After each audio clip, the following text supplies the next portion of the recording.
somewhere in the vast blackness between stars, far removed from any source of light or warmth, entire worlds travel in complete silence. These are planets with no parent star, no orbital path, no sky that ever brightens. They rank among the most forsaken objects in the known universe, drifting through the galaxy like forgotten castaways of cosmic creation. In this exploration, we are going to examine where they come from, how unimaginably far they roam, and what science has uncovered about existence in a state of total astronomical abandonment. So, what exactly is a rogue planet? Imagine a world moving through space with no day, no night cycle, no seasons driven by proximity to a sun. It has no gravitational anchor. It belongs to no stellar neighborhood. It moves alone through the space between stars, guided only by the faint gravitational pull of the galaxy itself. This is not some bizarre cosmic fluke or an edge case that barely counts. It is an officially recognized category of planetary object. A rogue planet is defined as any planetary mass body that does not travel in an orbit around a star. That definition sounds straightforward, but reaching scientific consensus on it required decades of disagreement, competing classification schemes, and entirely new methods of astronomical detection before it was broadly accepted. According to both NASA and the International Astronomical Union, a rogue planet, sometimes referred to as a free-floating planet or an interstellar planet, is any body whose mass falls below the threshold necessary to trigger nuclear fusion, distinguishing it from stars and brown dwarfs, and which travels through interstellar space without gravitational attachment to any stellar object. That single classification overturned something foundational in how astronomers had always thought about planets. For the majority of modern astronomy's history, the very concept of a planet was inseparable from the concept of a star. No star meant no planet. Isolated objects of planetary mass were assumed to be misfired attempts at star formation, drifting gas clouds, or errors in detection. The proposition that complete, fully formed planets could wander alone through interstellar space was considered improbable at best, and physically unreasonable at worst.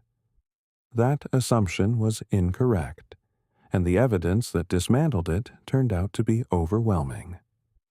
Rogue planets are not theoretical curiosities or rare accidents preserved in astronomical literature. They are a direct and natural consequence of the processes by which planetary systems are assembled and torn apart. They are generated in vast quantities. Some dwarf Jupiter in size. Others are comparable in mass to our own Earth. Many predate the Sun by enormous margins, and once expelled from their birth system, nothing in the universe will draw them back. They become permanent travelers. To truly grasp why rogue planets are so common, it helps to discard any notion that planetary systems are quietly organized or peacefully constructed. They are not. Planetary systems are among the most volatile environments that gravity can produce, particularly during the early phases of their formation. When a star begins to form, it does not emerge alone into an orderly arrangement. It coalesces from a collapsing cloud of gas and dust surrounded by a spinning accretion disk. Within that disk, dozens or even hundreds of planetary embryos begin growing simultaneously, pulling in material, colliding, absorbing one another, and competing gravitationally for dominance. These young planets do not develop in calm, well-separated lanes. They tug at one another. They deflect each other's paths. They collide and merge. They steal material from their neighbors. Some spiral inward toward the star. Others are flung outward with tremendous force. Gravity governs every outcome, and gravity is entirely indifferent to the concept of a stable, balanced system. The vast majority of planetary systems begin life with many more planets than eventually survive. Some are consumed by collisions. Some spiral into their stars. Some settle into tight inner orbits. And many, perhaps most of the excess, are hurled completely out of the system. This is not anomalous behavior. It is the expected result of gravitational dynamics operating on young, crowded systems. The most frequent mechanism producing rogue planets is what physicists call multi-body gravitational chaos. In nascent planetary systems, several large planets commonly form at roughly the same orbital distance from the star. These planets carry enough mass to profoundly disrupt one another's paths. When three or more massive bodies begin gravitationally interacting, the system enters a mathematically unstable regime. There is no orderly resolution to this state. Instead, orbits elongate, tilt, intersect, and ultimately shatter the original configuration. One planet may be driven inward toward the star. Another may end up in a highly elongated outer orbit. And one planet, usually whichever is smallest or receives the most unfavorable gravitational interaction, accumulates enough kinetic energy to escape the system's gravitational grip entirely. Once a planet achieves escape velocity, its fate is sealed. There is no mechanism to decelerate it, no gravitational anchor to pull it home. The host star no longer governs its motion. The planet enters interstellar space on a trajectory that may extend for billions of years without deviation. Computer simulations of planetary system evolution consistently reproduce this result. In systems containing multiple gas giants, ejection of at least one planet is not an unusual result. It is statistically expected. The more massive and densely packed the forming system, the greater the probability that one or more planets will be expelled entirely. Even systems resembling our own solar system are not immune. Some models indicate that the early solar system may have expelled one or more ice giants before settling into its present configuration. If that occurred, those worlds are still traveling outward somewhere in the galaxy today. Stellar flybys represent a second major pathway. Planetary systems do not form in isolation. Stars emerge from dense molecular clouds where hundreds or thousands of stellar births occur in close proximity. In these young stellar clusters, stars regularly pass near one another at distances that would be considered astonishingly close in terms of interstellar space. When two stars pass within several thousand astronomical units of each other, their gravitational fields overlap.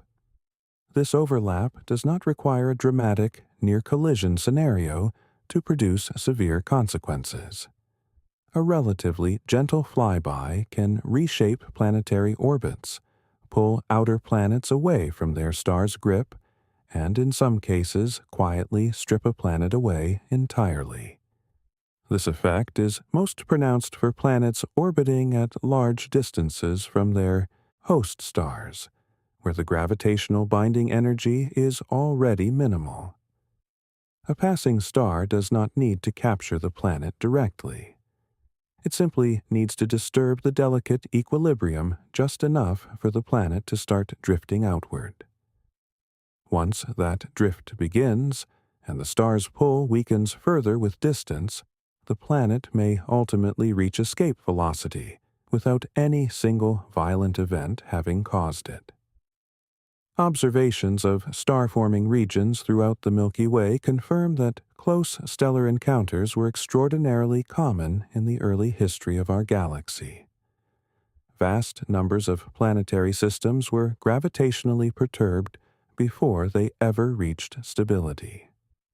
This means rogue planets are not solely the product of internal gravitational chaos.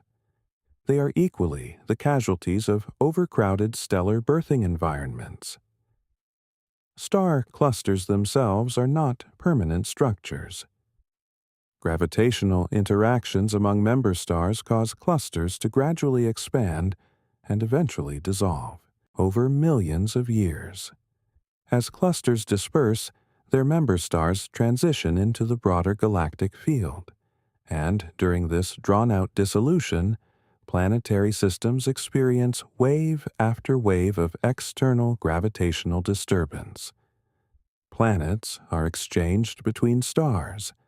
Planets are stripped outright. Some planetary systems are so thoroughly disrupted that nothing survives bound to the original host. In the densest clusters, this wholesale disruption is nearly universal. Planets with wide orbits face the highest vulnerability. Their weak gravitational attachment makes them far easier targets for disruption than tightly bound inner planets. Once detached from their star, they enter interstellar space permanently. These cluster dissolution dynamics help explain why population estimates for free-floating planets are so astronomically large. Every cluster that has ever formed and dissolved throughout the galaxy's history has contributed its share of expelled worlds to the total count. For many years, substantial numbers of rogue planet candidates were being incorrectly labeled as brown dwarfs. Brown dwarfs occupy a transitional mass range sitting between stars and true planets. They are massive enough to briefly undergo deuterium fusion, but not heavy enough to sustain the hydrogen fusion that powers actual stars. The core difficulty is that mass alone does not resolve the classification question cleanly. Some rogue planets are sufficiently massive that their temperature and luminosity genuinely resemble those of brown dwarfs. Others are far smaller and cooler. When there is no host star to provide a reference frame, accurately classifying these objects becomes enormously challenging. What truly separates a rogue planet from a brown dwarf is not simply mass, but formation history. Brown dwarfs form through the same direct gas cloud collapse that produces stars. Rogue planets form within protoplanetary disks surrounding stars and are subsequently expelled. Modern survey techniques now combine mass estimates derived from multiple observational methods, precise motion tracking across the sky, and sophisticated formation models to distinguish between the two categories. This distinction carries profound implications because it establishes definitively that planets do not require stars to persist. They only require stars to be born in the first place. Rogue planets radiate almost nothing detectable.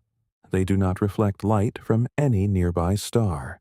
They are frigid, dark objects separated from astronomers by vast interstellar distances. This combination of properties renders them effectively invisible to most conventional detection strategies. The primary technique capable of finding them is gravitational microlensing. When a rogue planet travels between Earth and a distant background star, its gravitational field bends the light arriving from that star. This produces a brief, characteristic brightening of the background star that can last anywhere from a few minutes to several days, depending on the mass of the intervening object. The event is strictly one time. There is no orbit to observe, no recurring signal to monitor. If the event passes undetected, the planet is lost to astronomy forever. What makes microlensing so powerful in this context is that it responds to mass alone, completely independent of whether the lensing object has a host star or emits any detectable radiation of its own. This is precisely why microlensing became the essential tool for revealing rogue planet populations on a statistical scale. Infrared surveys can also detect the warmest rogue planets, primarily the most massive ones that still carry substantial heat inherited from their formation. However, the majority of rogue planets are far too cold for direct detection.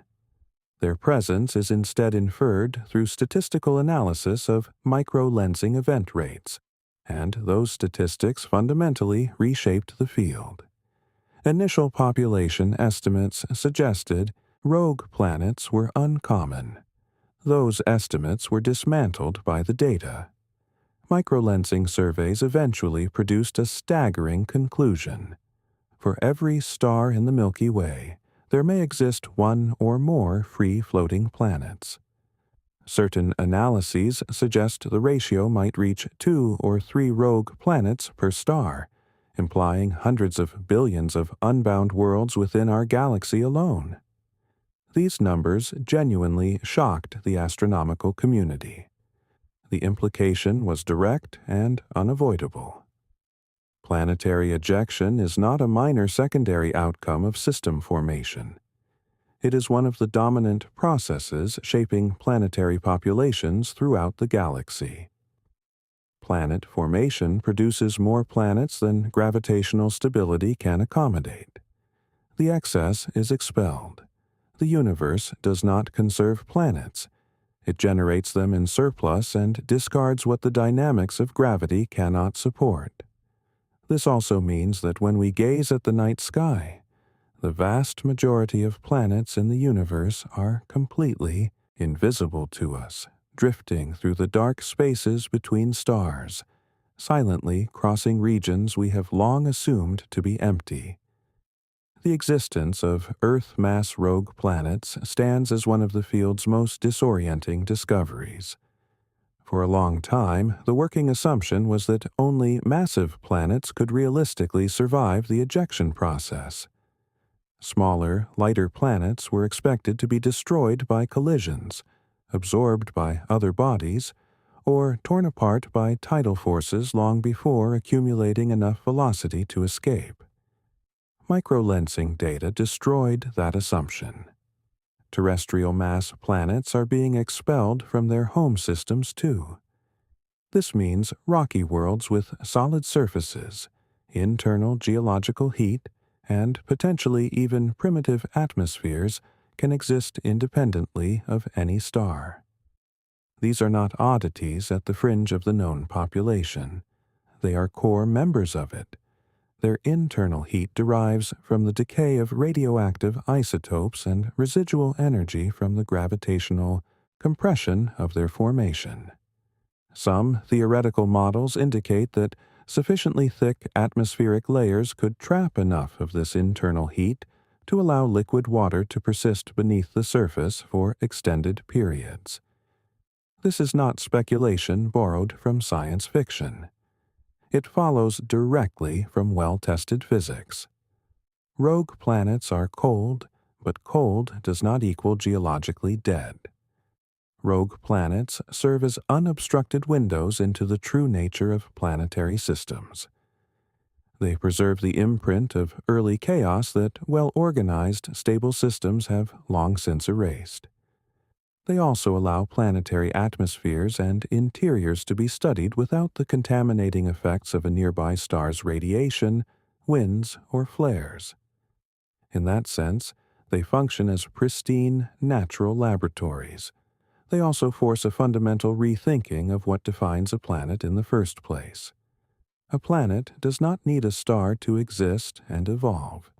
It only requires sufficient mass, structural cohesion, and an origin within a planetary disk. And the galaxy, it turns out, is abundantly full of them. Rogue planets are not relics of a distant, chaotic epoch. They are actively being produced right now. Any planetary system containing gravitationally unstable orbits can eject planets at virtually any time. Binary star systems elevate the probability. Systems with multiple gas giants elevate the probability further.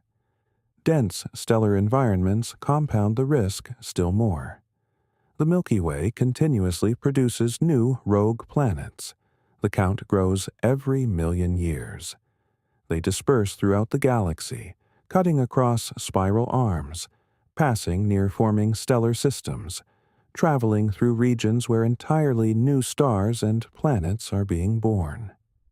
A few may be passing through our own solar neighborhood at this very moment, completely undetected. Rogue planets dismantle the most intuitive assumption anyone has ever made about planets, which is the assumption of belonging. Planets are not permanently owned by the stars that create them. They are formed within those stars' gravitational influence, sculpted by that gravity over millions of years, and then released when the dynamics of the system demand it. The universe does not place a high value on stability. It values motion above all else, and rogue planets represent motion elevated to permanence. They do not orbit. They do not return. They move forward indefinitely, carrying the chemical and structural signature of the system that produced them, long after that system has reorganized itself into a configuration that no longer remembers they existed. The first confirmed rogue planets. Long before the first rogue planet was confirmed by observation, astronomers had already concluded through theoretical reasoning that such objects had to exist. This conviction was not speculative or romantic. It emerged from a deeply frustrating pattern that kept appearing in computer simulations of planetary system formation. Every time researchers modeled how a planetary system assembled itself from a protoplanetary disk, the outcome was the same unsettling result. Systems like our own solar system, organized and stable over billions of years, were statistical outliers in the models. The overwhelming majority of simulated systems ended catastrophically, with planets colliding with one another, falling into the host star, or being launched into interstellar space entirely. For years, those simulated ejected planets were treated as theoretical artifacts, consequences of equations rather than entities that could actually be confirmed to exist in real space. No telescope available at the time could detect a cold, dark planet drifting alone through the emptiness between stars. Without a nearby star to provide a reference signal, there was nothing obvious to point an instrument toward. The idea remained confined to theoretical papers, cautiously endorsed by some researchers and dismissed as untestable by others. In the early 1990s, a small subset of astronomers began having serious conversations about a technique that could in principle reveal objects that emitted absolutely no detectable light. The method they had in mind was gravitational microlensing, which flows directly from one of the most consequential predictions in Einstein's general theory of relativity. The theory states that mass warps the fabric of space-time, and warped space-time deflects the path of light traveling through it. If a massive object passed between an observer on Earth and a distant background star, the object's gravity would act like a natural lens, concentrating the star's light and causing it to appear temporarily brighter. The intervening object itself would remain invisible, but its mass would leave an unmistakable signature in the light curve of the background source. Initially, discussions about microlensing focused almost entirely on its potential to detect dark matter candidates and compact stellar remnants. Applying it to the search for starless planets seemed overly ambitious to many researchers. The required alignment would last only a short time. Events would be rare. No single event could be revisited or confirmed by a second independent observation. A large fraction of the astronomical community regarded the approach as too impractical to build an entire scientific program around. That skepticism began to erode as survey technology improved. By the mid to late 1990s, Dedicated microlensing survey programs were monitoring tens of millions of stars simultaneously, most of them concentrated in the densely populated fields of the Milky Way's central galactic bulge. Rather than targeting individual objects of interest, these programs monitored enormous patches of sky continuously, searching for the brief, characteristic brightening events that could only be explained by a massive object passing in front of a background source. The earliest microlensing detections identified planets orbiting ordinary stars, which validated the underlying technique convincingly. But embedded within the same datasets were anomalous signals, unlike anything that planets in stellar orbits should produce. Events lasting only hours or even mere minutes, durations far too brief to be attributable to stars or even to typical gas giants traveling in conventional orbits. These signals appeared once and never repeated. No host star was visible at the position of the lensing object. They materialized briefly and then vanished, leaving only a light curve as evidence of their passage. Initially, the scientific community was cautious. Short-duration events could plausibly be explained by instrument noise, atmospheric interference, or subtle calibration errors in the data pipeline. But as additional events accumulated, the pattern became statistically impossible to dismiss.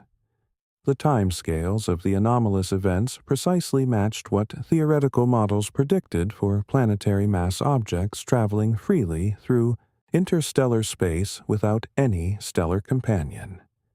The inferred masses were clearly below stellar thresholds.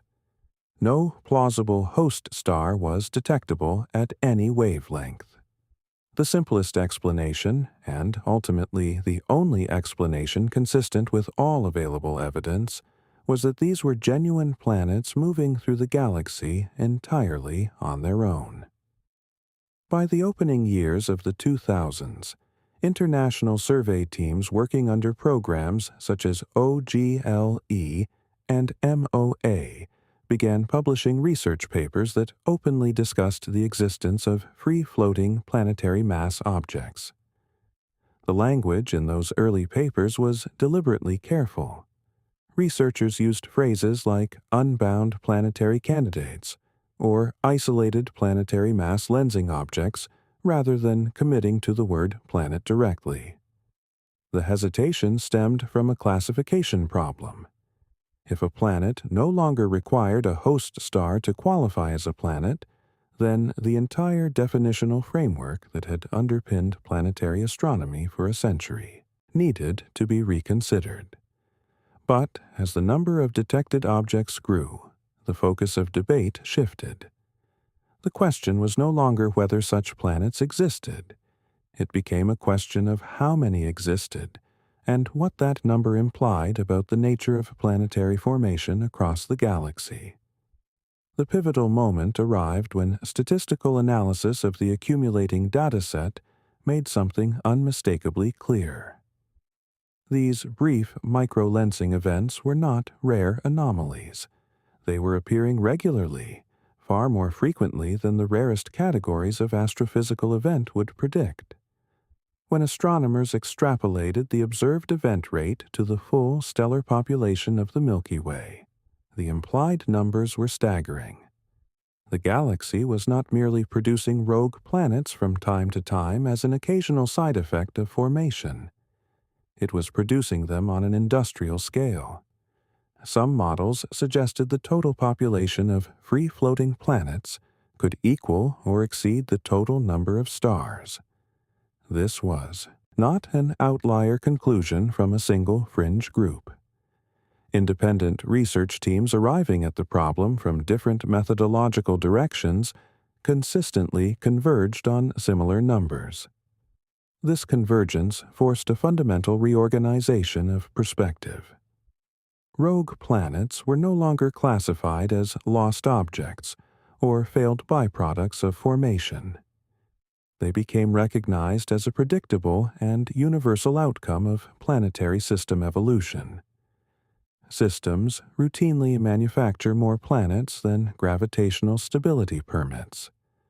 Gravity then performs a kind of triage, retaining the architecturally compatible planets and expelling the remainder into interstellar space.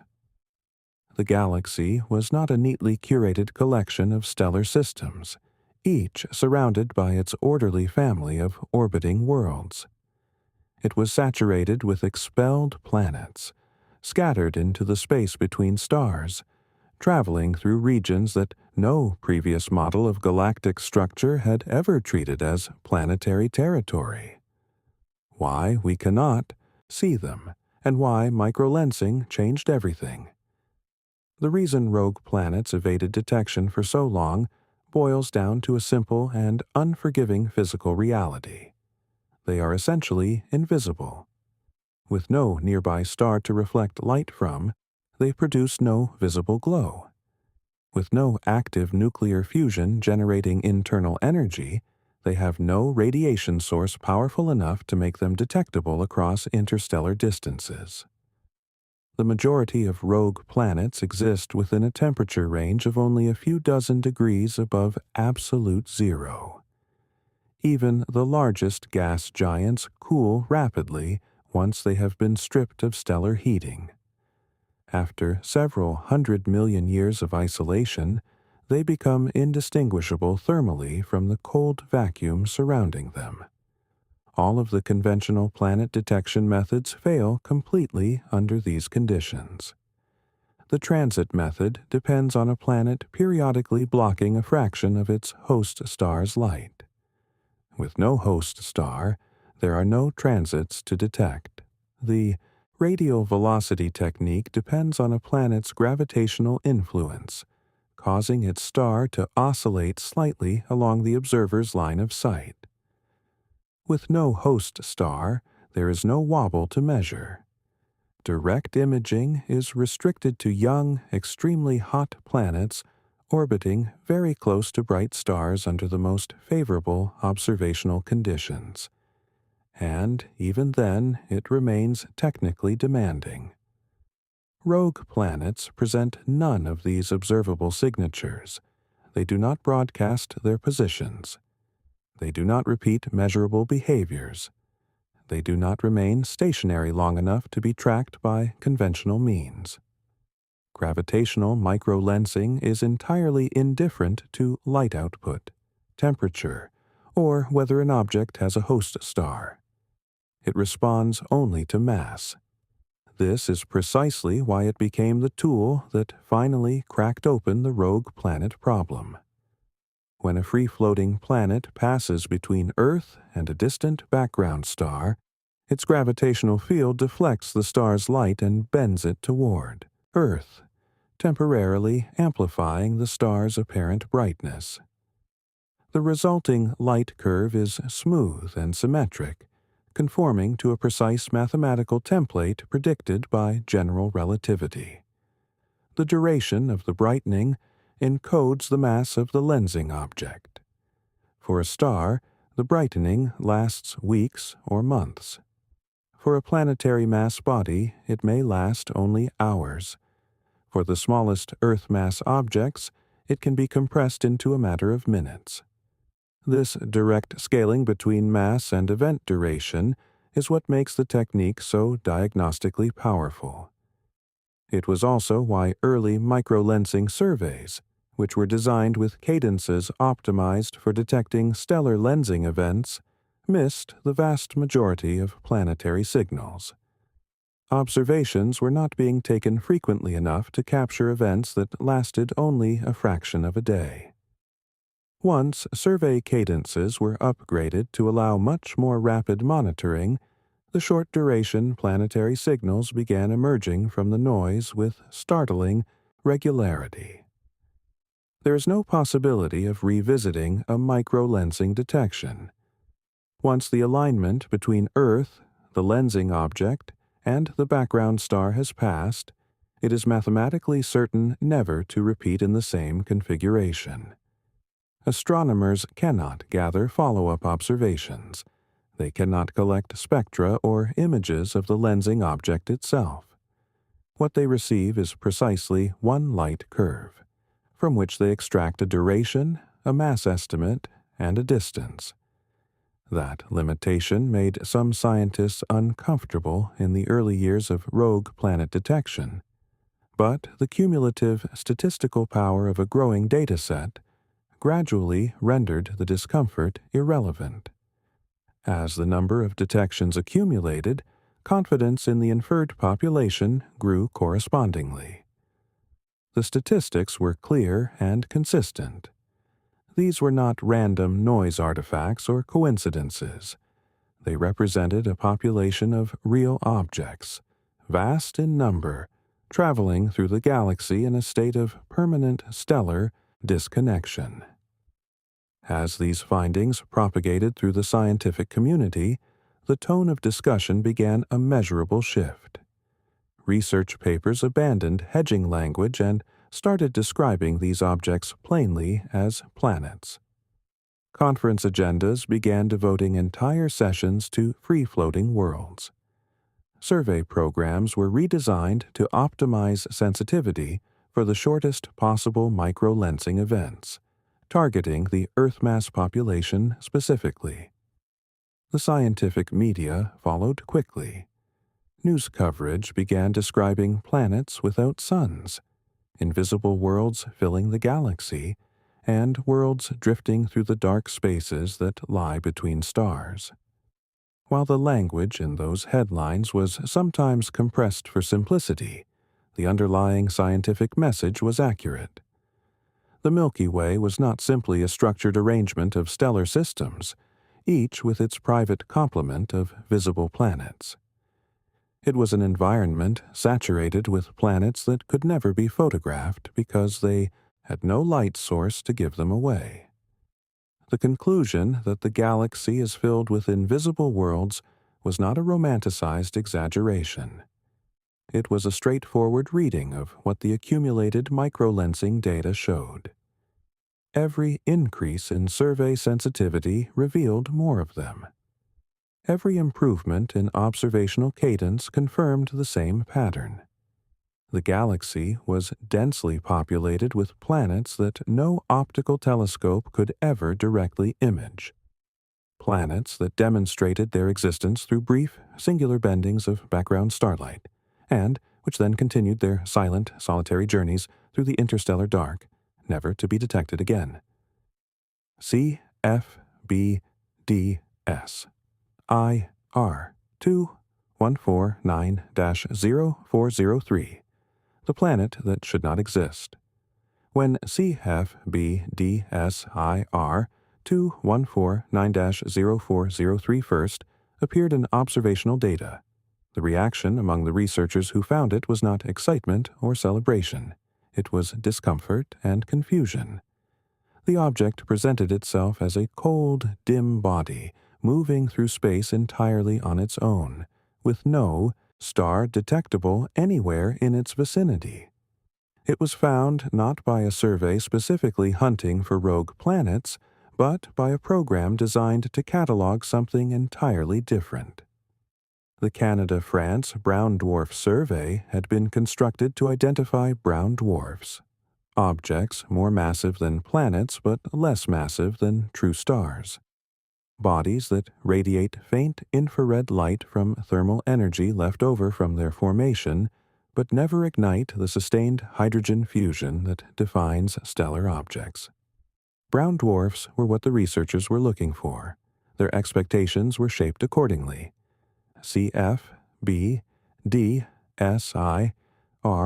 2149-0403 appeared in infrared imaging as an isolated low-temperature object displaying unusual spectral characteristics.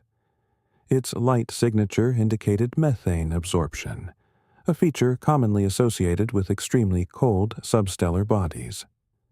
At first inspection, this placed the object squarely within the expected brown dwarf parameter space. But the more carefully researchers examined its properties, the less comfortable that label became. Its luminosity fell below what brown dwarf models predicted. Its motion through space was inconsistent with the kinematic signature of older brown dwarf populations drifting through the galactic field.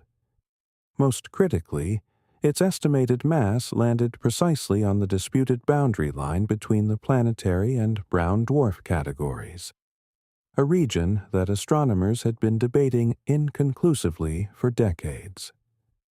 The object resided approximately 130 light-years from Earth, which is relatively nearby in galactic terms, and it was definitively not orbiting any stellar body. Extensive follow-up observations at multiple wavelengths failed to reveal any companion star or brown dwarf. This absence immediately raised a question that could not be easily set aside.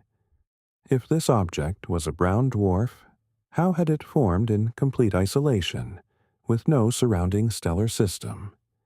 Brown dwarfs typically form through the same mechanisms that produce stars, through gravitational collapse within dense molecular gas clouds, usually alongside other stellar objects in groups or binary configurations. Finding an isolated brown dwarf was unusual, but not unprecedented. Finding one with a mass this low was genuinely problematic. As research teams conducted increasingly detailed analyses of the object's properties, the mass question became the central point of contention. Based on its observed brightness and inferred temperature, see FBDSIR 2149-0403 appeared to carry a mass somewhere between 4 and 7 times that of Jupiter. That range is critically significant.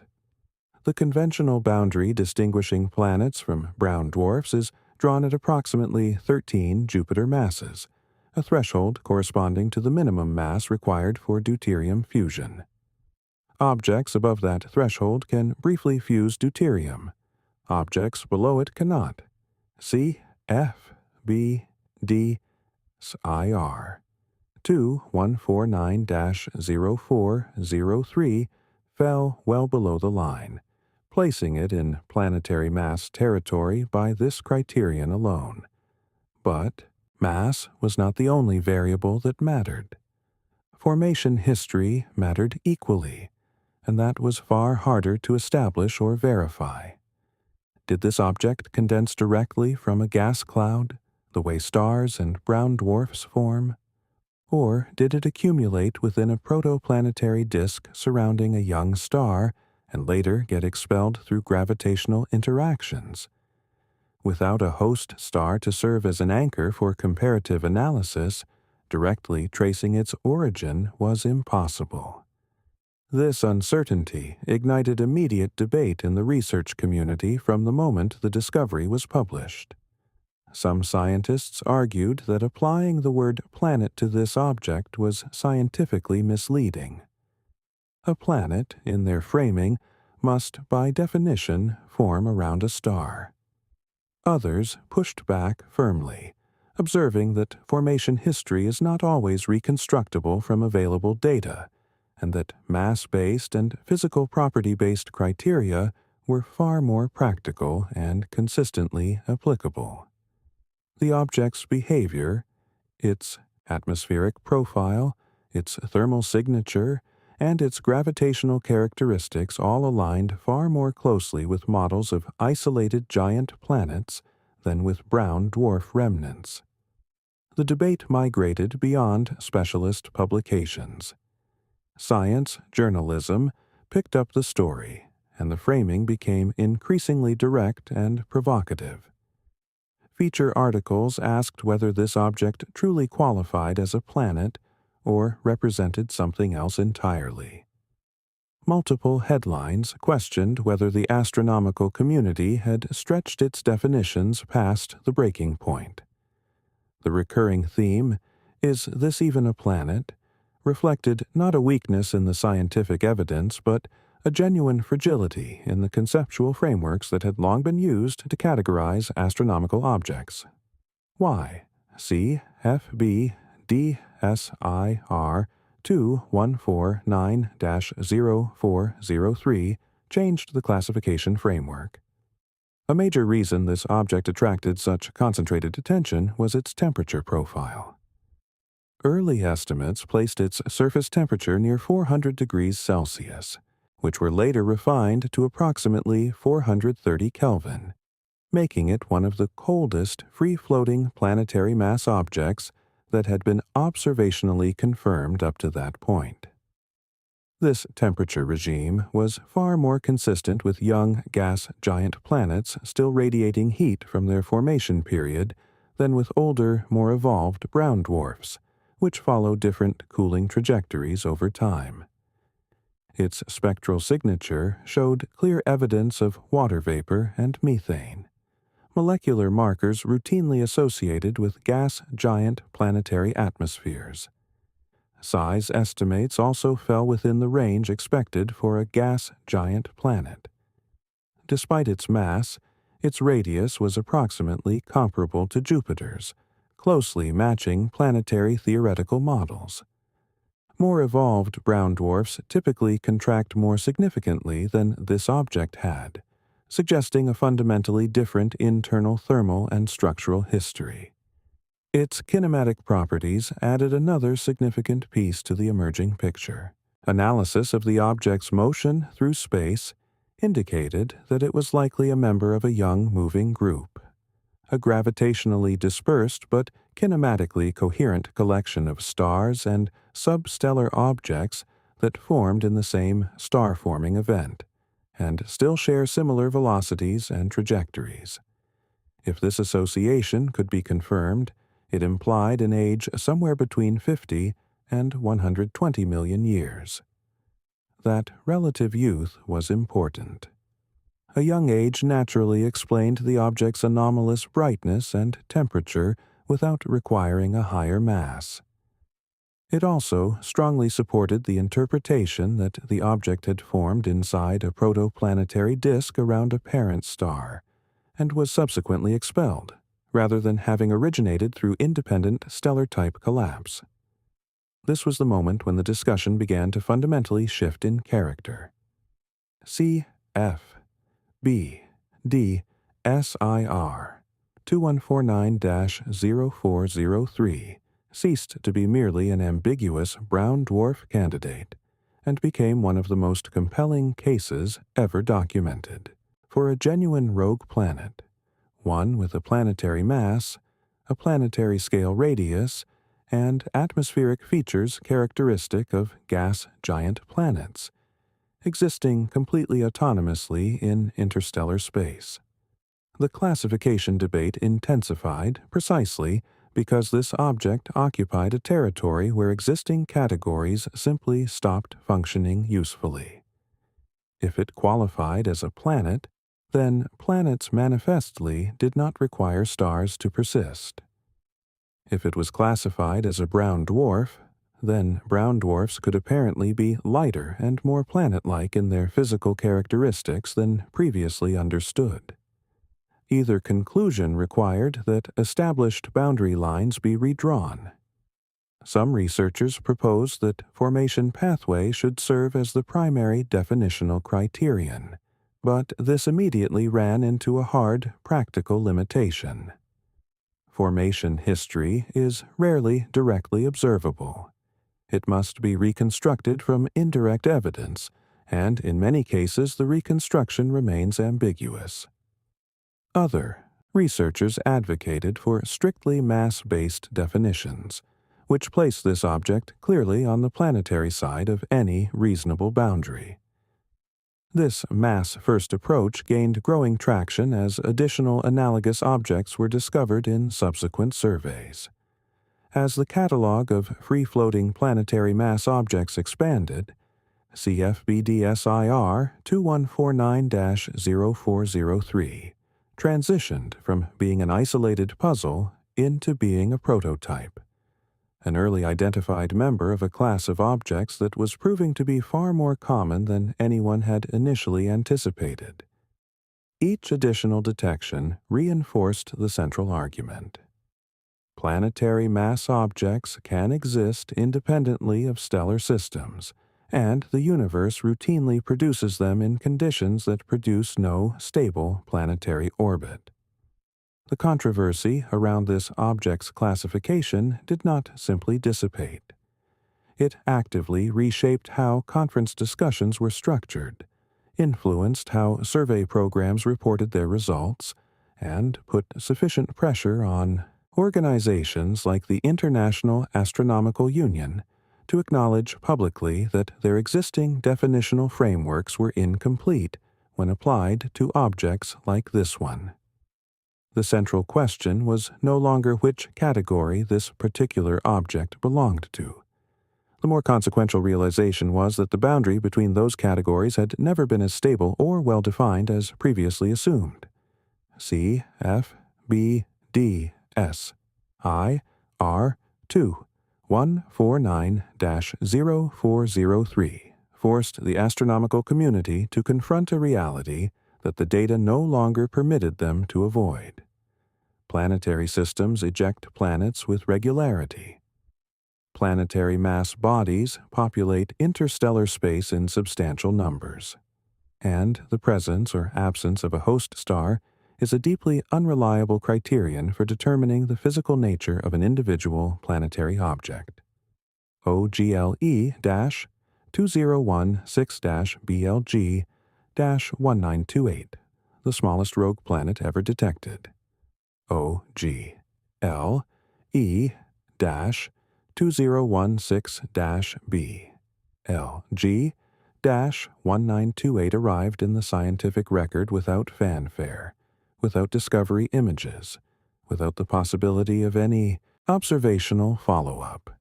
There was no photograph of a planet, no orbital path to trace, no stellar companion to point to. What the data contained instead was a brief perturbation in the brightness of a distant background star, a perturbation that persisted for less than 60 minutes before vanishing permanently. That transient signal was the entirety of what science would ever know about this particular world. Yet that single, fleeting measurement proved sufficient to overturn deeply embedded assumptions about which categories of planets were physically capable of surviving the violent processes that eject worlds from their birth systems. The detection originated from the optical gravitational lensing experiment, commonly abbreviated OGLE, a long-running survey program that continuously monitors the densely star-populated fields toward the center of the Milky Way. OGLE does not hunt planets through the methods that most people associate with planet detection. It does not search for shadows crossing stellar disks or for the subtle gravitational tugging of a planet on its host star. Instead, it watches millions of background stars simultaneously across extended observational campaigns, searching for the characteristic temporary brightenings produced by gravitational microlensing when an intervening massive object bends the light of a background source. The program's power lies in its combination of extraordinary scale and sustained patience. It monitors continuously, accumulating data over years, because the statistical rarity of any individual microlensing event becomes irrelevant when millions of potential background sources are being monitored simultaneously. In 2016, during standard monitoring operations focused on the galactic bulge region, a single background star brightened in a way that diverged from typical microlensing signatures. The brightening was smooth, its profile symmetric, and its overall shape conformed closely to the mathematical predictions of general relativity for a gravitational lensing event. But it unfolded extraordinarily quickly. The complete brightening and return to baseline lasted only 42 minutes. By comparison, microlensing events produced by stellar mass lensing objects last weeks or months. Even gas giant planets with masses near Jupiter's typically produce events that extend over several hours. A 42-minute event was so brief, It had almost no precedent in the literature. A signal this short could theoretically be dismissed as instrumental noise, as atmospheric effects producing spurious brightness fluctuations, or as data pipeline artifacts. But OGLE's observing infrastructure is specifically designed to reject these sources of false signal. The light curve that emerged from the data was clean. Its shape was precise. Its timing matched relativistic lensing predictions with high fidelity. This was not an artifact. It was the gravitational signature of a real mass passing in front of a background star. When theoretical models were applied to the event parameters, the result was immediately striking. The mass required to produce a 42-minute microlensing signal, given realistic assumptions about the distance and relative velocity of the lensing object, was extremely small by any astronomical measure.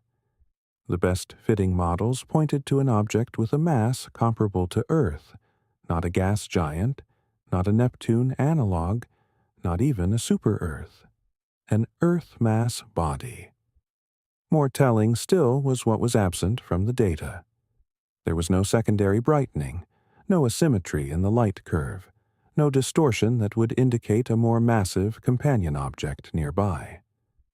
If a host star had been present, even a very faint one at considerable distance, it would have left a detectable imprint on the event's structure. The data showed nothing of the kind. The lensing object was traveling alone. The only explanation fully consistent with all the observational evidence was that this was an Earth-mass rogue planet, moving freely through the galactic field. This conclusion was not supposed to be possible according to the models that had dominated the field until that point. Prior to this detection, the prevailing theoretical expectation was that small rocky planets would be unable to survive the dynamical processes required to eject them from a planetary system. Ejection is driven by gravitational encounters between massive bodies, typically involving giant planets. In the scenarios that theorists had been modeling, smaller terrestrial planets were not expected to cleanly escape these encounters. They were expected to be shattered in collisions, to fall inward toward the star under the influence of drag forces, or to be tidally disrupted by close passes near gas giants long before accumulating sufficient velocity to achieve escape conditions.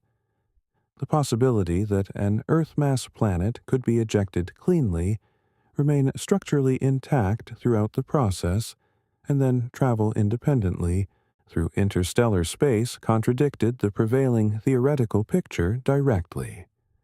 The 42-minute duration was the key to the entire argument.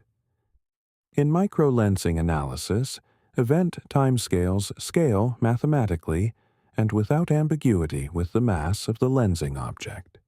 There is no flexibility in that relationship. A shorter event always means a lighter object. The research team ran every conceivable alternative model, varying assumed distances, relative velocities, and geometric configurations through the full plausible range. The conclusion remained stable. The lensing object carried planetary mass, and it was small. Because microlensing events by their mathematical nature cannot be repeated, OGLE-2016-B-LG-1928 could never be confirmed through any secondary observational technique. No spectrograph could be pointed at it. No infrared survey could search for its thermal emission. The entire evidentiary basis for its existence rested on that single light curve. Some might consider that epistemically fragile, but gravitational microlensing is one of the most mathematically constrained detection methods in all of observational astronomy. When a light curve fits the theoretical template cleanly, the parameters extracted from that fit are not subject to significant interpretive ambiguity. As the analysis circulated through research communities worldwide, the response was immediate and intense, not because the detection itself was uncertain, but because of the population it necessarily implied. If a single Earth-mass rogue planet appeared in the limited volume of the galaxy, sampled by one survey operating over a finite baseline, the total underlying population had to be enormous. Micro-lensing programs sample only a tiny fraction of the full stellar population of the Milky Way at any given time. The detection of even one such extreme object strongly constrained the total number of similar objects that must exist across the galaxy. This forced a comprehensive revision of rogue planet population models. Earlier population estimates were already large by any measure, suggesting that free-floating planets might number comparably to stars. But those estimates were dominated by Jupiter-mass objects, which are far easier to detect. OGLE 2016 BLG 1928 demonstrated that the population extended all the way down to terrestrial masses. That extension changed the scale of the problem dramatically. It was no longer sufficient to acknowledge that massive gas giants are sometimes expelled from planetary systems. Rocky planets are being expelled too. The implications for models of planetary system formation and evolution were structural in nature. Prior models needed to be revised to account for an outcome that had not been adequately represented, namely that the earliest violent phase of planetary system evolution is capable of expelling the smallest and most compact members of the system, just as readily as it expels the largest and most massive ones. This meant that dynamical instability during system formation was even more extreme than previous models had captured. Stability, it became clearer than ever, is not the default outcome of planetary system evolution.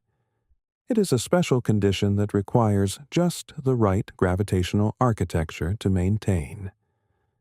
The announcement of OGLE-2016-BLG-1928 was delivered in language that was careful, conservative, and focused strictly on the data. But outside the technical literature, the reaction was more expansive. Science media coverage focused on the scale of what the detection implied. An Earth-mass planet drifting alone through the galaxy, detected only because it briefly warped the light of a star lying thousands of light-years beyond it, and then disappearing forever into the interstellar dark. The phrase, "smallest rogue planet ever detected," circulated widely, and in this case it was entirely accurate. What made the discovery particularly destabilizing conceptually was that it eliminated a mental boundary that had offered a degree of reassurance. Prior to this, it was psychologically manageable to think of rogue planets as frozen gas giants, oversized worlds too unstable and too massive to find a permanent home. The concept of a rogue Earth-mass planet was different in character. Terrestrial planets were supposed to be anchored.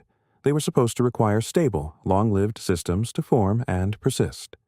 OGLE-2016-BLG-1928 provided a direct observational demonstration that this belief had no physical grounding. Gravity applies the same rules to a rocky planet as it applies to a gas giant. Composition confers no special protection. Rocky material is not gravitationally privileged. This recognition carried immediate practical consequences for how astronomers conceptualize the full planetary census of the galaxy.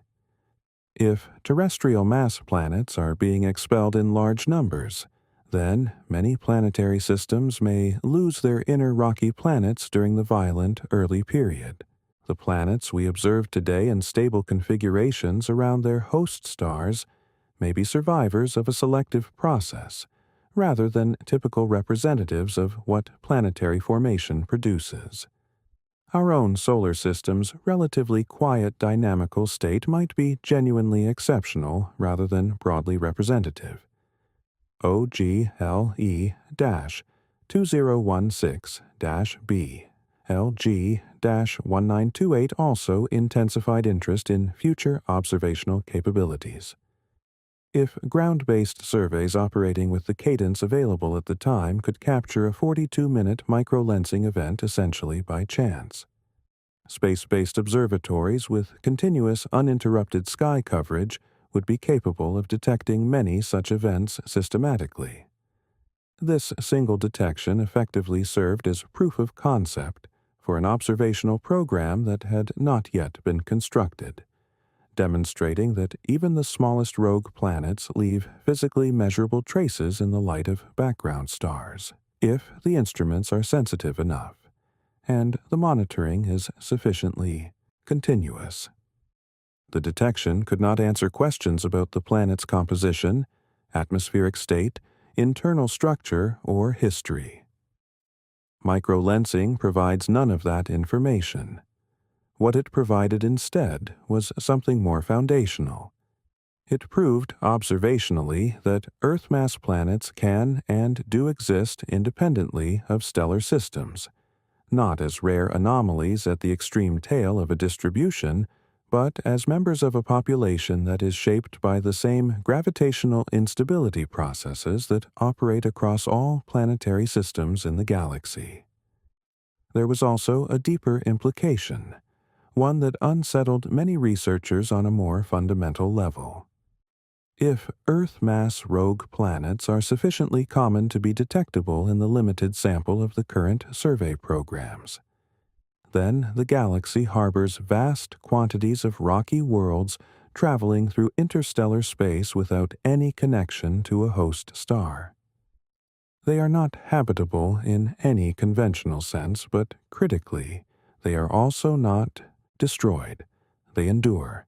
They transport the physical structure of terrestrial planets into an environment that nothing in the prior conceptual framework of planetary science had ever considered genuinely planetary.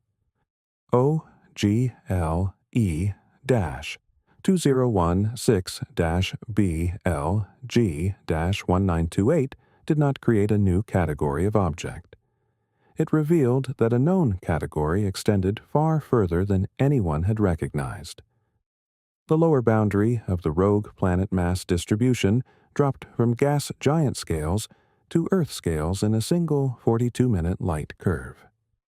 That brevity became inseparable from the discovery's significance. 42 minutes was the full observational record of a planet. It was enough to demonstrate that the processes ejecting planets from stellar systems do not apply selective pressure based on size. Every object that forms within a planetary disk is a candidate for expulsion. Security is not guaranteed by smallness. Survival is conditional for every world at every mass. Rogue gas giants, the frozen behemoths. Among all the categories of rogue planet, gas giants occupy the dominant position both in terms of the size of individual objects and in terms of observational detectability.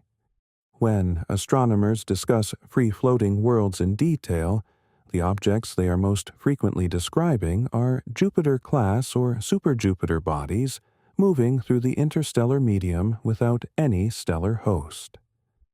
These are not exceptional cases at the margins of the rogue population. They are the most frequently detected type of rogue planet ever confirmed. They are overrepresented in catalogs relative to smaller objects, not because they are genuinely more numerous, but because their mass and retained thermal energy make them far less invisible. Their existence is intimately tied to the physics of how planetary systems form, become gravitationally unstable, and violently restructure themselves during the earliest and most turbulent period of their development. Gas giants form early in the evolution of young planetary systems. They accumulate mass rapidly by sweeping in enormous quantities of gas from the surrounding protoplanetary disk. This growth occurs while the host star is still young, energetically active, and surrounded by a gas disk that remains thick and dense. Because of their mass, gas giants quickly assume the role of dominant gravitational actors within their systems, profoundly influencing the orbital evolution of every other body present, including other giant planets. When multiple gas giants form within the same system, stable coexistence is rarely achievable over long timescales.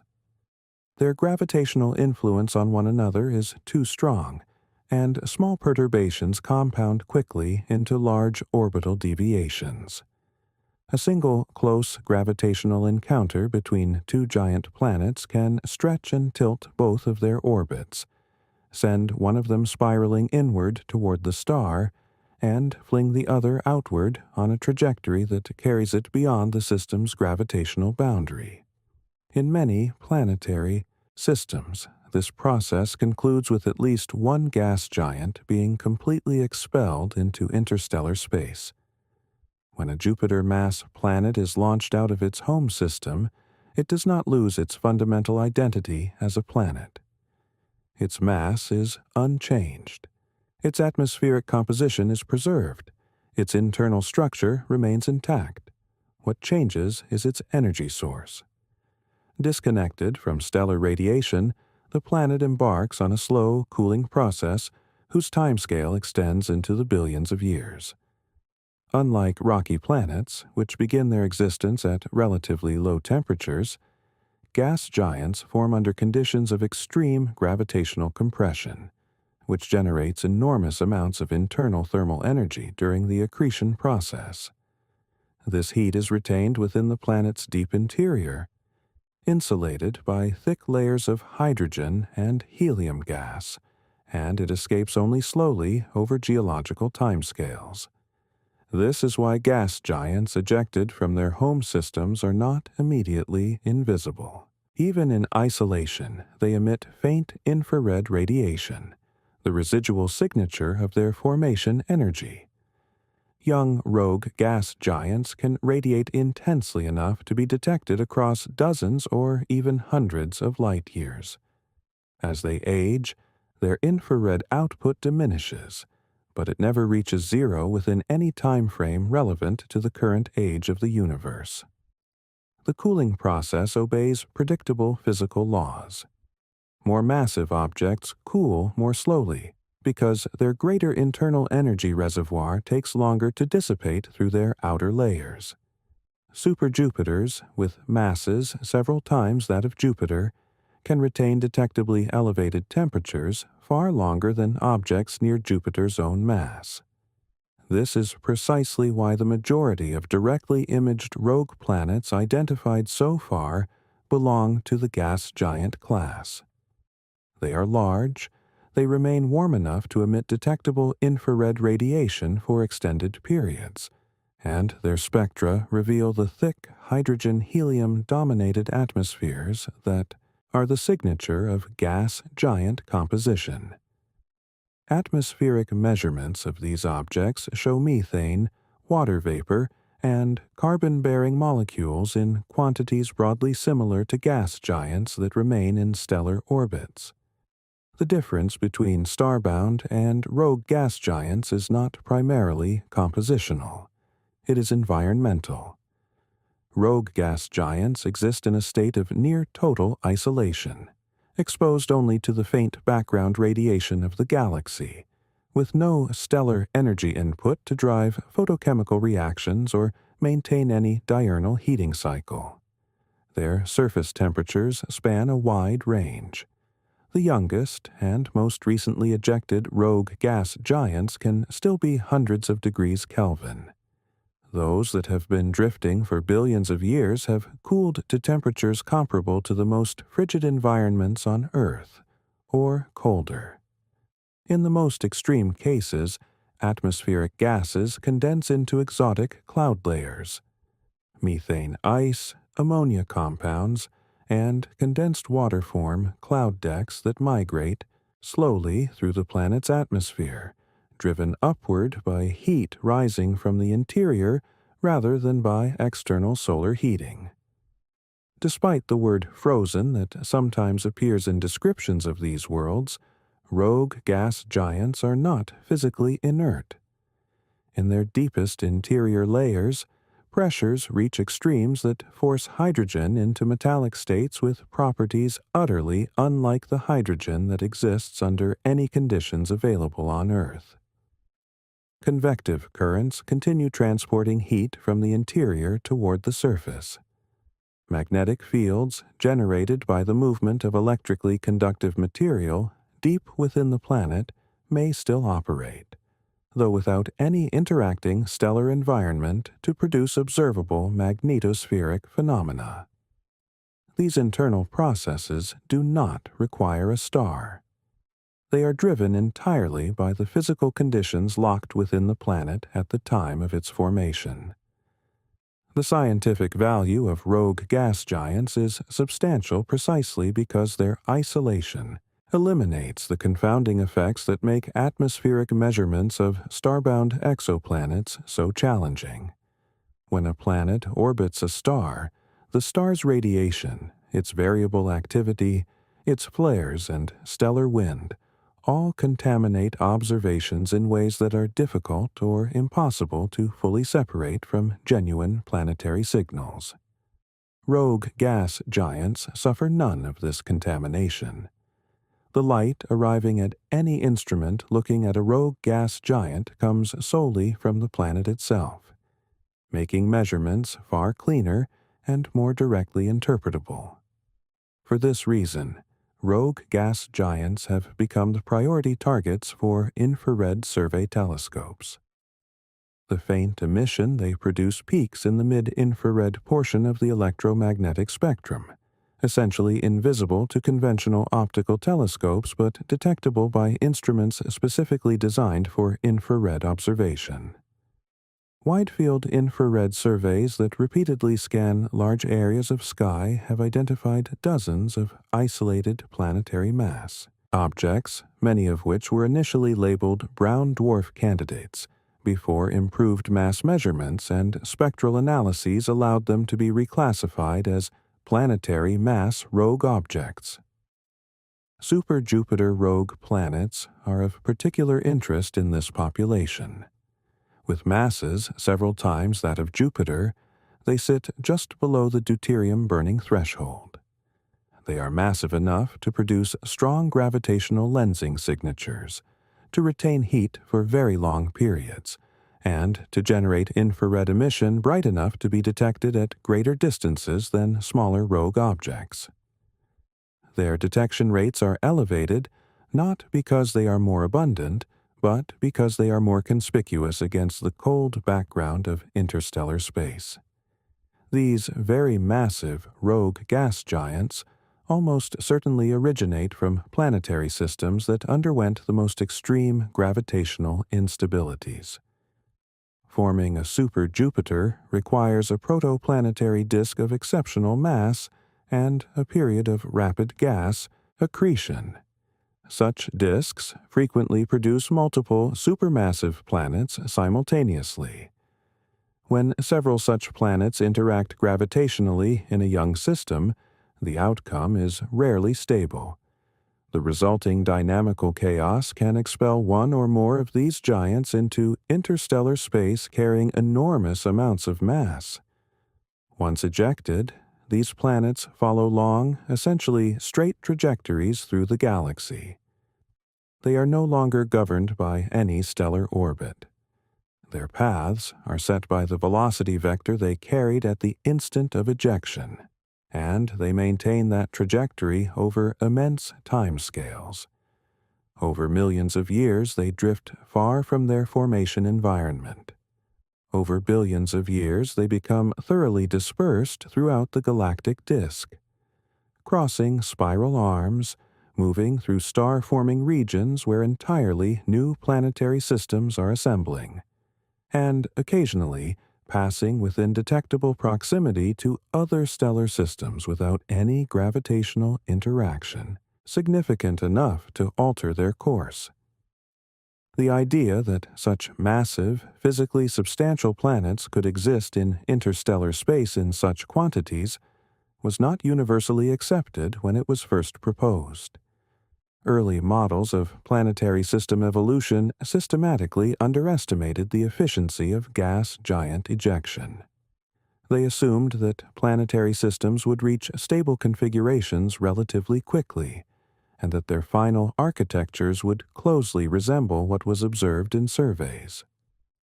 Observations have repeatedly demonstrated that this assumption was far too optimistic. Many planetary systems remain dynamically active for tens or hundreds of millions of years after their formation. During this extended period, ejection remains a realistic, ongoing possibility. Each system that undergoes instability contributes additional members to the rogue gas giant population. The infrared luminosity of rogue gas giants is not uniform across the population. It varies with age, with mass, and with atmospheric composition in ways that are now being systematically characterized. Younger rogue planets emit more brightly. More massive ones sustain that emission longer. The cooling trajectories followed by these objects are now subjects of active research programs. By comparing observed temperatures and spectral features with theoretical cooling models, astronomers can estimate how long individual rogue gas giants have been isolated from any stellar system. This allows them to partly reconstruct the ejection history of individual objects and, more broadly, to understand the historical rate of gas giant ejection throughout the galaxy's development. The James Webb Space Telescope has transformed this area of research. JWST operates primarily in the infrared wavelength regime, where rogue gas giants emit the majority of their detectable energy. Its sensitivity is sufficient to detect objects that would have been essentially invisible to all previous observatories. JWST can observe rogue gas giants that are colder, older, and more distant than anything accessible to earlier instruments. This extends the observable rogue gas giant population from the rare, bright, youthful end of the distribution toward the far more typical but far fainter population that represents the true average rogue gas giant in the galaxy. JWST's spectrographic instruments also enable detailed atmospheric composition analysis. By decomposing the infrared emission from these objects into spectra, astronomers can identify molecular absorption features with high precision and use those features to measure temperature gradients, cloud layer properties, and chemical abundances throughout the atmosphere. One of the most scientifically consequential aspects of studying rogue gas giants with JWST is the removal of stellar contamination as a source of measurement uncertainty. In conventional exoplanet atmospheric studies, the star's own variable emission is constantly complicating the isolation of genuinely planetary signals. Rogue gas giants are observed without this complication. Every photon arriving from the target comes from the planet. This simplifies data interpretation and reduces error bars significantly. The study of rogue gas giants also has implications for understanding heat retention in all gas giant planets, not just isolated ones. By mapping how quickly rogue gas giants at various masses cool over time, astronomers can calibrate the thermal evolution models used to interpret the properties of gas giants throughout the exoplanet population. Understanding heat retention affects estimates of planetary internal structure, atmospheric dynamics, and the longevity of internally generated magnetic fields, all of which matter for understanding gas giant behavior in any context. Despite advances in detection technology, finding rogue gas giants remains technically demanding. Even with infrared observatories of JWST's caliber, these objects are faint.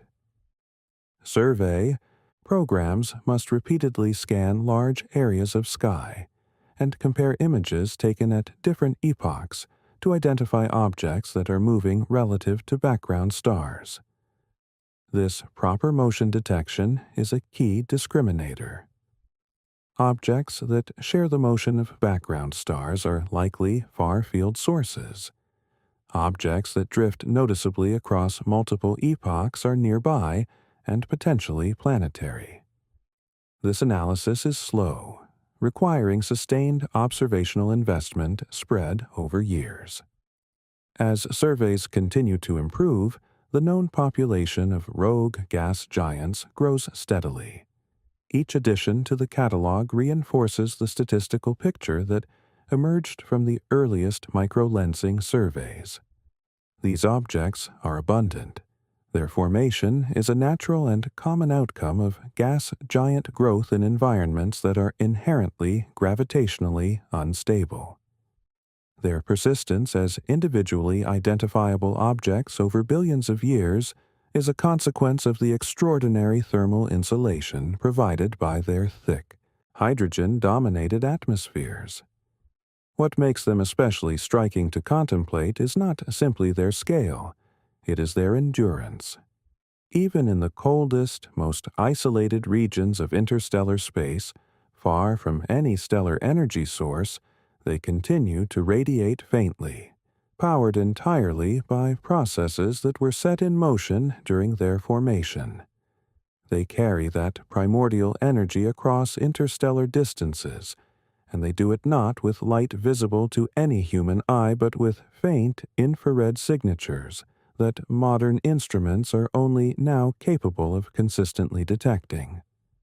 As the catalog of rogue gas giants expanded, a broader picture emerged about how these objects contribute to the galactic inventory of planetary mass.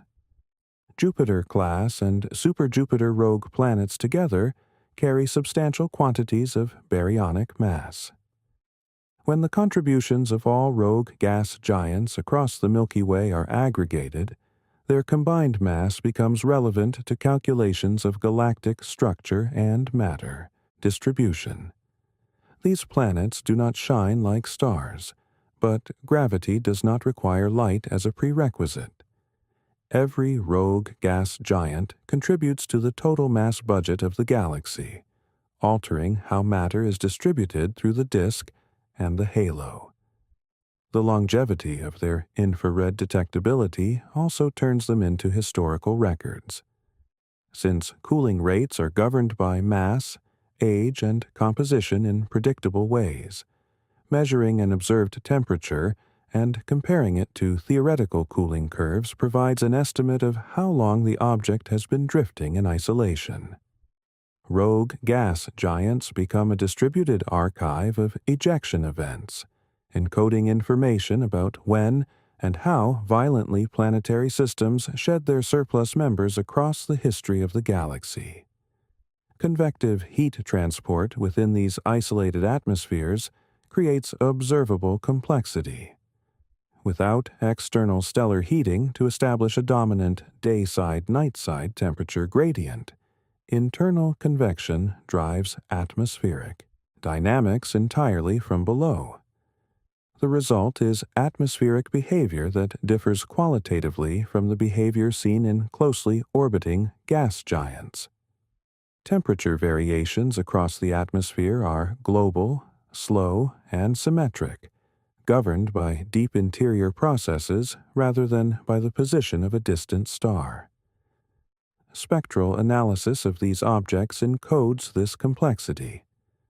Absorption features from methane, water vapor, carbon monoxide, and ammonia change in character with temperature and pressure, allowing astronomers to infer conditions at different atmospheric depths. Some rogue gas giants present opaque cloud decks that block direct observation of deeper, warmer layers, while others appear spectroscopically transparent, offering a clear view into more internal regions. By comparing spectra across multiple wavelengths, researchers can reconstruct vertical temperature profiles, building a three-dimensional picture of atmospheric structure from one-dimensional spectral data. Early JWST results have already begun providing insights into the formation histories of these objects.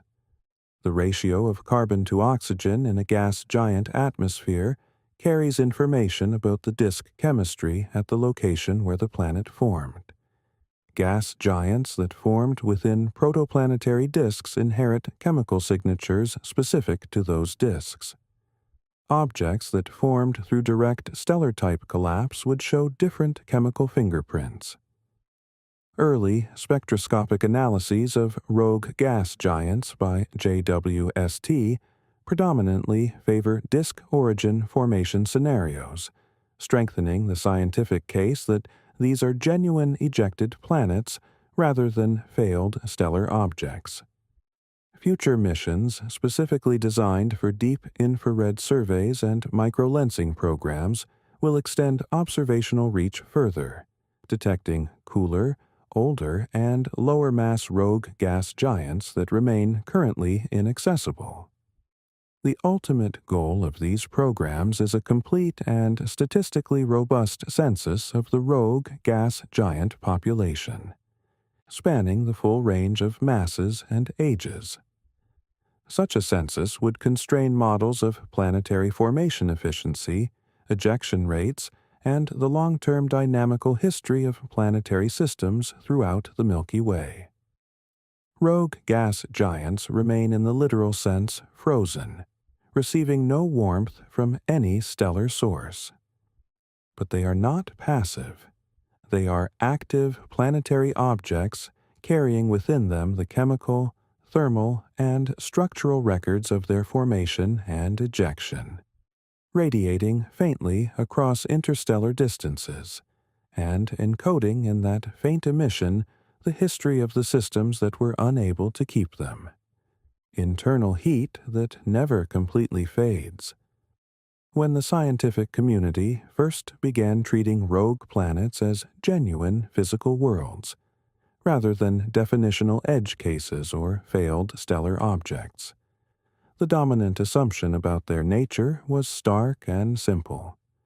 Without a star to provide energy, a planet cools to near absolute zero and remains frozen and lifeless indefinitely.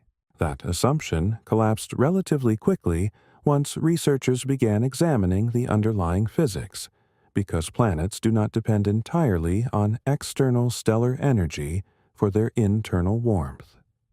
In some cases, the heat generated within a planet by processes entirely independent of any star can persist for billions of years, even in conditions of total stellar isolation. Every rocky or icy planet assembles with radioactive elements incorporated throughout its interior. Isotopes including uranium-238, thorium-232, and potassium-40 are synthesized within previous generations of massive stars and distributed throughout the interstellar medium, from which planetary systems later form. These radiogenic isotopes decay over immense timescales, releasing heat continuously and at a predictable and measurable rate.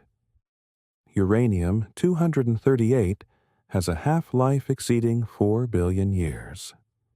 Thorium-232 persists even longer. A planet that formed during the early history of the galaxy can therefore still be generating internal heat today through radioactive decay, even if it has spent most of those billions of years traveling through interstellar space completely disconnected from any stellar system.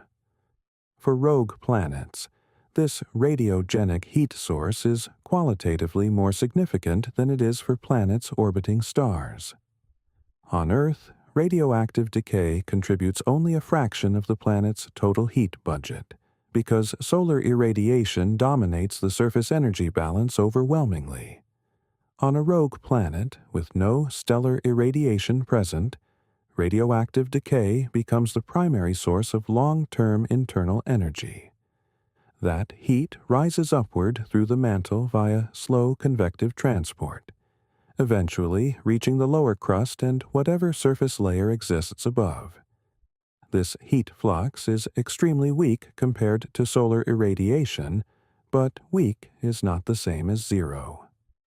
Over planetary scales and over time scales of billions of years, the difference between zero heat flux and minimal heat flux is the difference between a planet that is completely frozen solid throughout its interior and a planet that maintains geological activity, however subdued, in its deep layers. Thermal evolution models for Earth-mass rogue planets with rocky interiors consistently demonstrate that subsurface temperatures can remain well above absolute zero for billions of years.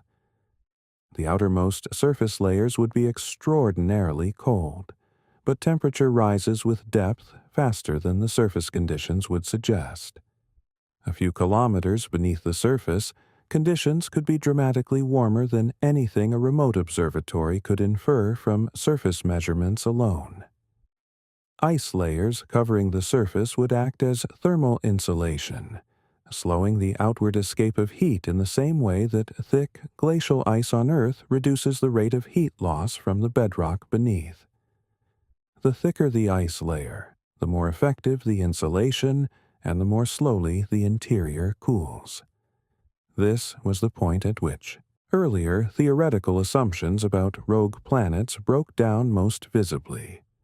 Scientists began to appreciate that freezing from the outside in does not produce complete solidification on geological timescales. A rogue planet does not cool uniformly throughout its volume. It develops a hard, frozen surface shell while internal regions continue generating and trapping heat. The frozen outer shell is not the planet's death announcement. It functions as a thermal insulating layer. The physical analogy with Europa and Enceladus is direct and well established. Both of those moons maintain liquid water beneath thick ice shells, driven by tidal heating from Jupiter and Saturn, respectively. Rogue planets substitute radioactive decay for tidal heating as the dominant internal energy source, but the insulation physics operates identically. The magnitude of the internal heat source depends on mass and composition. Larger rocky planets retain heat more effectively than smaller ones because they contain more radioactive material, and because their lower surface area to volume ratio slows thermal diffusion toward the exterior. A super-Earth-class rogue planet would remain internally warm far longer than an Earth mass equivalent. Even smaller rogue planets are not excluded from this analysis. The heat flux may be quite weak, but over timescales measured in billions of years, weak heat accumulates into a geologically significant total. Heat does not need to be strong to matter. It needs to be sustained. Thermal evolution models treating rogue planets as slowly cooling dynamic systems, rather than static frozen spheres, showed that internal temperatures could remain elevated enough to prevent complete solidification of deep layers over timescales comparable to the present age of the universe. This realization carried important implications for the question of atmospheres, since the temperature at the base of any atmospheric layer determines whether gases remain mobile or freeze out as solids. If sufficient internal heat reaches the base of an atmosphere from below, it provides a thermal gradient that resists the complete collapse of atmospheric gases onto the surface as solid ice. Without internal heat, any residual atmosphere would inevitably freeze and precipitate. With internal heat, atmospheric gases can remain in mobile phase, maintaining enough pressure to prevent total loss. the effect is subtle relative to stellar heating, but over billions of years, subtle effects in planetary science determine outcomes entirely. Radioactive decay also drives slow geological activity at low levels. Volcanic processes, even when minimal in scale, can release gases from the interior that replenish an atmosphere over geological time. On Earth, volcanic outgassing has continuously replenished the atmosphere over the planet's entire history. On a rogue planet, this process operates at a far lower rate, but not at zero rate. Over hundreds of millions of years, even low-level, volcanic outgassing can sustain a thin atmospheric reservoir, particularly if the planet is massive enough to retain those gases gravitationally. This is not wishful reasoning. The thermodynamics are well-established physics. Heat generation rates for standard radiogenic element abundances are measurable from laboratory data. Cooling rates are calculable from thermal conductivity models. Insulation effects of ice and rock are understood quantitatively. When geophysically realistic values are input to these models, the consistent conclusion is that internal heat generation in rogue planets is a physical fact that cannot be dismissed. Thick hydrogen envelopes that resist collapse. Hydrogen is fundamentally different in its behavior from heavier atmospheric constituents. It is light, it is mobile, and under the right conditions it is remarkably effective at trapping heat within a closed atmospheric system. In the context of planetary formation, hydrogen is the most abundant element available in any protoplanetary disk. Gas giants accumulate it in enormous quantities. Even sub-Jupiter-class planets can acquire significant hydrogen envelopes during their formation if they grow rapidly enough before the surrounding gas disk dissipates. When a planet is expelled from its stellar system and becomes a rogue, the initial assumption might be that its hydrogen atmosphere would rapidly escape into space. That assumption turns out to be incorrect for any planet of sufficient mass. Atmospheric escape is driven primarily by heating. Ultraviolet radiation from the host star is the dominant energy source powering the atmospheric escape process on planets in stellar orbits. Remove the star, and you remove the primary mechanism responsible for stripping hydrogen away. Without continuous ultraviolet bombardment, hydrogen that is gravitationally retained by the planet has no efficient pathway to escape. This creates a counterintuitive situation. Rogue planets may actually retain their hydrogen atmospheres more effectively than identically massive planets in close stellar orbits, because the very isolation that removes their energy source also removes the primary atmospheric loss driver. Hydrogen, under sufficient pressure, acts as an exceptionally effective greenhouse medium through a mechanism called collision-induced absorption. When hydrogen molecules collide frequently under high pressures, temporary asymmetric configurations arise that allow the molecule to absorb infrared radiation in wavelength ranges where it would otherwise be transparent. This mechanism is only significant at elevated pressures, but elevated pressures are precisely the conditions expected in a sufficiently thick hydrogen atmosphere. A rogue planet with a substantial hydrogen envelope can therefore trap its own internally generated heat with remarkable efficiency. The atmosphere performs the role of a thermal blanket, slowing heat loss from the interior and maintaining surface and near-surface temperatures substantially above what the absence of stellar heating would naively suggest. Theoretical models have shown that even a planet with a very modest internal heat output can maintain surface temperatures significantly warmer than a corresponding atmosphere-free body if it possesses a hydrogen envelope of sufficient thickness. This was among the most paradigm-shifting insights to emerge from rogue planet research. It established that isolation from a star does not automatically produce extreme surface cold. Surface conditions on a rogue planet with a thick hydrogen atmosphere could be far more temperate than the naive assumption of near absolute zero temperatures would suggest.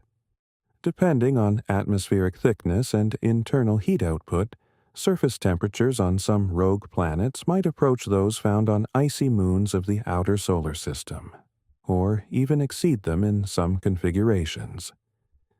The thickness of the hydrogen envelope is a critical parameter. A hydrogen atmosphere, equivalent to just a few percent of Earth's total mass, could produce surface atmospheric pressures hundreds of times greater than Earth's own atmospheric pressure. Under those conditions, hydrogen reaches optical thickness in the infrared. Heat escaping from the interior cannot radiate freely to space. The planet's cooling rate is dramatically reduced. The atmosphere becomes not simply a gas layer, but a long-duration thermal storage medium that extends the planet's thermal lifetime by orders of magnitude compared to a bare, atmosphere-free body. Hydrogen envelopes also function as a physical barrier against external radiation environments. Cosmic rays and interstellar particle fluxes interact with the upper atmosphere, depositing energy there. But this interaction occurs at high altitude, and the deposited energy does not penetrate efficiently to the surface. The deep atmosphere and surface remain thermally insulated and relatively shielded from external radiation effects. The atmosphere serves simultaneously as an insulator, a radiation shield, and a pressure blanket. Not all rogue planets will possess hydrogen envelopes.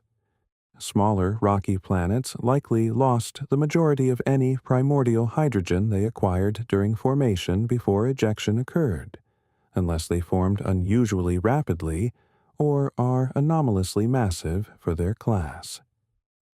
Gas giants and ice giants, however, are essentially guaranteed to retain substantial hydrogen layers throughout their post-ejection evolution. These larger objects dominate the known rogue planet population. Microlensing survey statistics indicate that Jupiter-mass rogue planets may be present in the galaxy in numbers comparable to or exceeding the total stellar population. For these objects, the question of atmospheric retention is not whether hydrogen is present, but how thick the envelope remains, and how efficiently it performs its insulating function, all of which are quantitative questions now answerable through observation and modeling rather than speculation. Subsurface oceans beneath the frozen shell.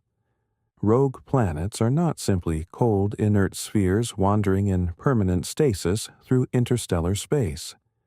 Beneath surfaces that are frozen solid, some may harbor liquid water layers sustained entirely by internal heat, completely disconnected from any stellar energy input. This concept draws directly from models developed originally to understand liquid water oceans beneath the ice shells of Europa and Enceladus, and the underlying physical mechanisms scale to rogue planets of sufficient mass with full mathematical rigor. The fundamental requirement is a balance between two competing factors: the rate at which internal heat is generated through radioactive decay and residual formation energy, and the rate at which that heat escapes through the insulating layers above. Even without any stellar irradiation, if the heat generation rate is sufficient, and the ice or rock layers above provide adequate insulation, liquid water can persist beneath the surface for extended periods. For Earth-mass rogue planets, the ice shell that would cover the surface is thick, sometimes measuring many kilometers. But heat flowing from the core outward through the mantle, while weak, is not zero. Pressure at depth also modifies the behavior of water. At high enough pressures, water remains liquid at temperatures substantially below its surface freezing point. Liquid pockets can therefore exist even in conditions where the surface is hundreds of degrees below standard freezing temperature. The environments these subsurface oceans would present are profoundly alien. They are dark, isolated, highly pressurized, and chemically active. In such conditions, the physics of heat transport, fluid convection, and geochemical interactions would proceed according to the same principles that operate in analogous environments on Earth and within icy moons, but without any of the periodic disturbances associated with tidal forces from a nearby giant planet or electromagnetic radiation from a star. Ice layers above the ocean serve simultaneously as a mechanical roof and a thermal insulator, slowing heat loss and maintaining the liquid interior over geological timescales. In larger rogue planets with thick hydrogen or helium atmospheres, additional pressure and insulation above the ice shell further enhance the capacity to maintain liquid interiors.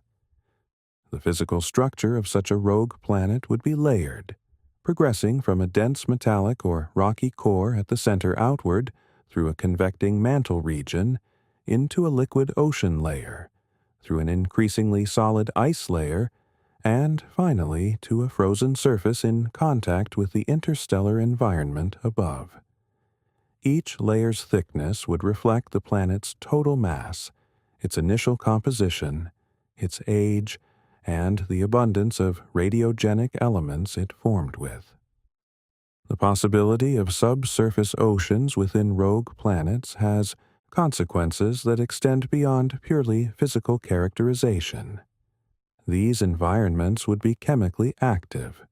Salts and minerals would be continuously leached from surrounding rock. Hydrothermal reactions at the boundary between the liquid layer and the rocky interior could drive chemical cycles of genuine complexity.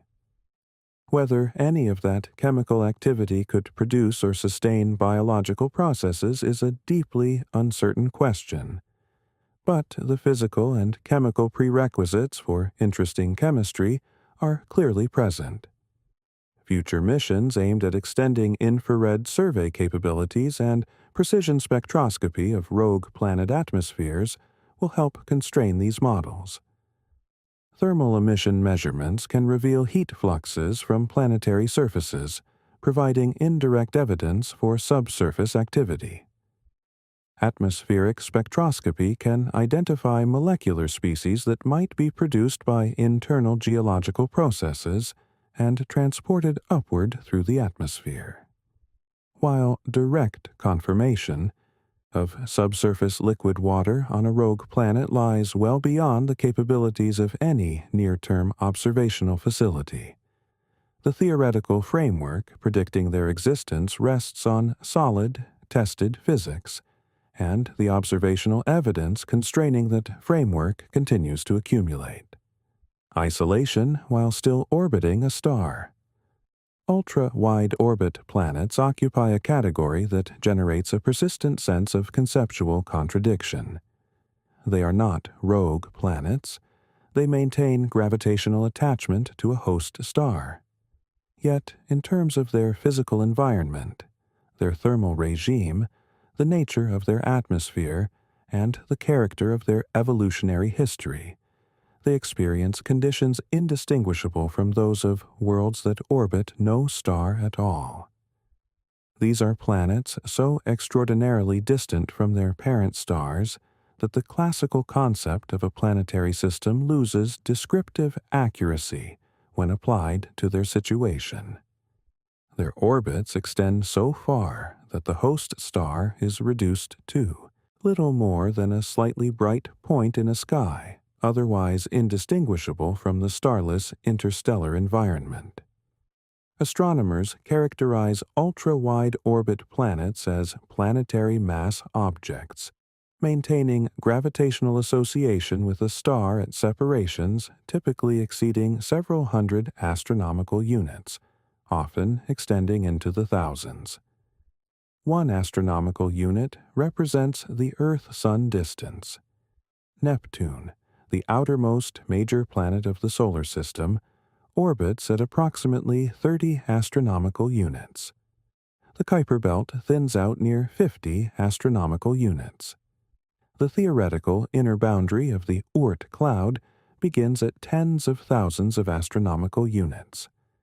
Ultra-wide orbit planets inhabit the enormous empty zone between these familiar reference scales. The universe, in the end, is not primarily a collection of stellar systems surrounded by their attendant planets. It is a vastly larger, more chaotic, and more dynamic place than that picture suggests. Most of its planets belong to no star. Most of its worlds are dark. Most of its geological and chemical complexity unfolds in total isolation from any sun. Every detection of a rogue planet, whether through a 42-minute bending of distant starlight or through the faint infrared glow of a massive gas giant drifting through a stellar neighborhood, adds one more piece of observational evidence to a picture that has been building steadily for 3 decades. The galaxy is alive with planets that have no light, no seasons, and no orbital paths. They are the universe's most common planetary experience. And we are only beginning, with the tools and understanding now available to us, to appreciate how many they are, how long they have traveled, and what they carry in their interiors that no telescope has yet been capable of measuring. The story of rogue planets is ultimately the story of how gravity builds more worlds than stability can accommodate, and of how the excess, rather than being wasted, simply continues existing in the dark indefinitely.